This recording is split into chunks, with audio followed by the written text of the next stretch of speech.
All right, Congressman Ilhan Omar responding to a tweet about the House investigation into military spending at or near President Trump's properties, tweeting Friday, "This is insanely corrupt.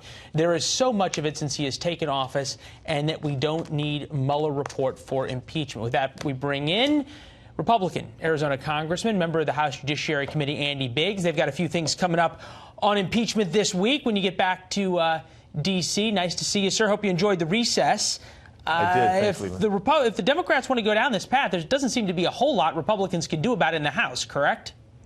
That's right. The Democrats sometimes forget that they have all the votes because they have the majority, and we have process and procedure on our side. But if this is what they want to do, which they've signaled literally for 8 months now that this is what they want to do, then maybe they'll actually take action. I think it's pretty clear we don't need to ask where you come down on this issue to preview your vote. But let's look at this rather than whether or not you think the president should be impeached. Look at it politically. The president seems to love using Ilhan Omar, AOC, the rest of the impeachment caucus as a whipping post and a foil in this. Is it better for him politically, for Republicans like yourself, if they do go through with impeachment? Well, in a way it is, because only 1/3 of the country supports impeachment, and I would say that's probably the Democrat base. The 2/3 that don't support impeachment, for whatever reasons, a lot of people love President Trump. The polling on this is a little mixed, though. If you ask the question and parse it out, you get a lot higher percentage if you say impeachment versus impeachment and removal, et cetera. There does seem to be a lot more than 1/3 of the country, though, that's pretty concerned about what President Trump has done. Are you worried that if Republicans don't look into, for example, this conceivable military spending at the president's hotels, the G7 at the Doral, et cetera, do Republicans lose the moral high ground on this if they don't look into that stuff? Well, I think that everybody's looking into this, whether it's Republicans or Democrats. I mean, investigations happen on a routine basis, and so all this information does come out. But what happens is this becomes politicized and becomes a weapon. And I think that's where the Democrats have their problem. It's one thing to find out information and determine it, but when it's always politically motivated. Well, this is Washington, after all. I'll grant you that, Leland. This is Washington. Let's button this up real quickly. Are you okay with the president hosting the G7 at the Doral?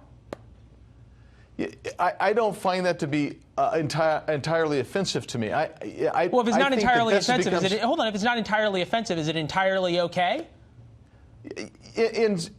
Yeah, I don't really have a major problem with it. What I see happening, though, Leland, is a constant. I mean, if President Obama had held a major conference, a major international summit at a hotel that he had a financial relationship with, or one of his major donors had a financial relationship with, I have a feeling you would have said something about that. Am I wrong? It just depends on the circumstances. I mean, so what you're looking at is but Leland, you have to look at it this way. What are the available facilities? What makes sense? What works? and that's what you're looking at. Okay. We won't do the travel agency thing here. We'll move on to one thing. Right. I wanted to get you on the issue of immigration, though. This is the front page of your local paper today. 2 major immigration stories on the front page, and then on the left-hand column it says the Arizona GOP is thinking of canceling their primary, ostensibly to support President Trump. Let's get this on the immigration issue. As you've been home for 5 weeks or so, is this a point that Republicans are winning, not with your base, but with swing voters? Because we know Arizona is a potentially very key swing state. It is winning this. This narrative has changed and turned around, actually. In Arizona right now, that is the #1 issue that people are concerned about. In fact, nationwide, that's the #1 issue. So we are winning the issue on the immigration. We're just not getting enough done to stop the illegal immigration yet. You're going to get a report this week, probably, that 60,000 apprehensions last month. 60,000, Leland. And people say, well, that's down from nearly 150 a couple months ago. That's right, it's down. But it's exponentially higher than it was a year ago and what was the normal range.